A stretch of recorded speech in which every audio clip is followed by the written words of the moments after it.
آپ نے سنا ہوگا حضور نے سورہ رحمان کے بارے میں فرمایا ہے، سورۃ الرحمن عروس القرآن. یہ سورہ رحمان جو ہے یہ قرآن کی دلہن ہے. جیسے دلہن کو آپ خوشنما لباس پہناتے ہیں، آراستہ پیراستہ اس کو گہنے اور اس کو زیور پہناتے ہیں، تو جس طریقے سے سجاتے ہیں آپ دلہن کو، اللہ تعالیٰ نے ایک سورت قرآن مجید میں یہ ایسی رکھی ہے سورہ رحمان کہ اسے خوب سجایا ہے. اس میں الفاظ کا در و بست، اس کا اپنا ایک ڈیوائن میوزک ہے. وہ تو اللہ تعالیٰ قراء جو ہے، خاص طور پر مصر کے قراء، اللہ تعالیٰ ان پر رحمت نازل فرمائے، ان کی خطاؤں سے درگزر کرے. جس طرح قرآن کے انٹرنسک میوزک کو انہوں نے واضح کیا ہے. واقعہ یہ ہے کہ اگر یہ لوگ نہ ہوتے، شیخ عبد الباسط محمد عبد الصمد، شیخ محمود خلیل الحصری، یہ لوگ کہ جنہوں نے قرآن کے اس غنا، میوزک، یہ لفظ جو ہے آپ حیران نہ ہو کہ میں یہ کوئی شاید توہین کر رہا ہوں قرآن کی، حضور نے یہ لفظ استعمال کیا ہے. تغنو، اس قرآن کو اچھی سے اچھی خوشلحانی کے ساتھ پڑھو. من لم یتغن بالقرآن فلیس منا، جو قرآن کو بہتر سے بہتر انداز میں، اچھی سے اچھی آواز میں، خوشلحانی کے ساتھ پڑھنے کی کوشش نہیں کرتا، وہ ہم میں سے نہیں ہے. بلکہ ایک مرتبہ حضور رات کے وقت آپ گشت پر تھے اپنے ساتھیوں کے حالات معلوم کرنے کے لیے. حضرت ابو موسیٰ اشعری رضی اللہ تعالیٰ عنہ ایک صحابی ہیں، ان کے گھر کے پاس سے گزر ہوا. وہ رات کو تہجد پڑھ رہے تھے، کھڑے ہوئے کیف کے عالم میں قرآن تلاوت کر رہے ہیں. حضور کو بہت پسند آئی ان کی قرات، کافی دیر تک وہاں کھڑے سنتے رہے. اب انہیں کیا پتا کون سن رہا ہے. بالکل اسی طرح سمجھ لیجئے ایک بات یاد آئی ہے.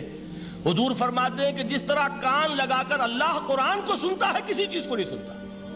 ہمیں نظر نہیں آتا نا، ہمیں معلوم نہیں. ہم قرآن پڑھ رہے ہیں تو سننے والا کون ہے؟ سب سے زیادہ کان لگا کر خود اللہ. یہاں اس لیے مجھے یاد آیا کہ ابو موسیٰ اشعری کو کیا پتا تھا کہ کون سن رہا ہے.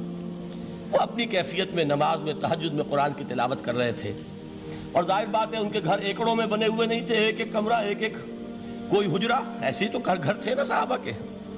لہذا حضور پاس سے گزرے، آواز آئی، کافی دیر سنتے رہے. اس کے بعد آپ تشریف لے گئے. صبح فجر میں ملاقات ہوئی تو حضور نے تحسین کے انداز میں فرمایا، یا ابا موسیٰ انک قد اوتیت مزمارا من مزامیر آل داؤد.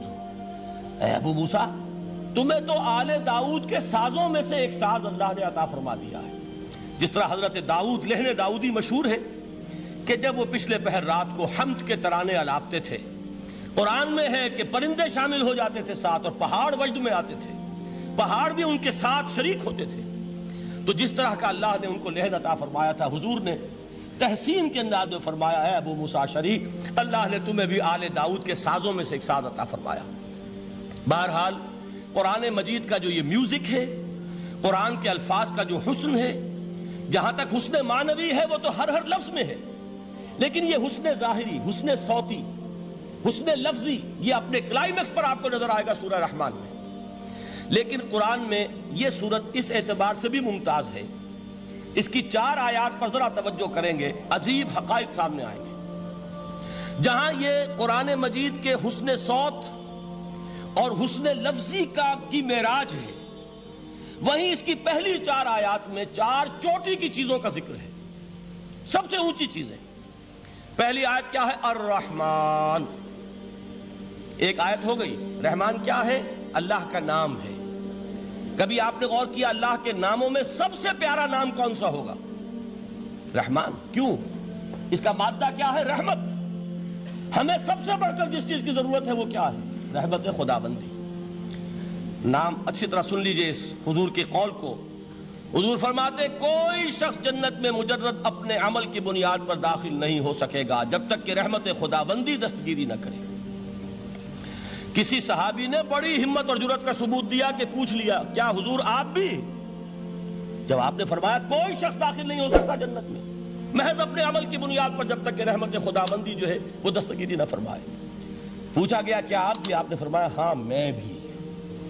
آپ انداز کیجئے کہ اگر محمد الرسول اللہ بھی رحمت خداوندی کے ضرورت مند ہوں تو تاب دیگراں چے رسد، ہماری تو سب سے بڑی ضرورت رحمت خداوندی ہے.